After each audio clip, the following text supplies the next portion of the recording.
அந்த உரையை கேட்க முடியும். குடியுரிமை திருத்த சட்டம் தோழர்கள் மிக அழகாக இங்கே விளக்கி சொல்லி இருக்கிறார்கள்.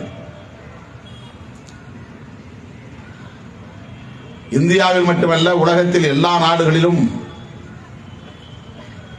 புலம்பெயர்ந்து வாழக்கூடியவர்கள், பல்வேறு காரணங்களால் புலம்பெயர்ந்து வாழக்கூடியவர்கள் இருக்கிறார்கள். ஒரு நாட்டில் பிறந்தவர்கள் அந்த நாட்டிலேயே வாழ்ந்துவிட முடியாது. மனித குலம் பெயர்ந்து கொண்டே இடம்பெயர்ந்து கொண்டே இருக்கிற இயல்பை கொண்டது, விலங்குகளைப் போல. விலங்குகள் வாழ்வாதாரத்தை தேடி, பாதுகாப்பை தேடி புலம்பெயரும். அதே போல்தான் மனிதனும்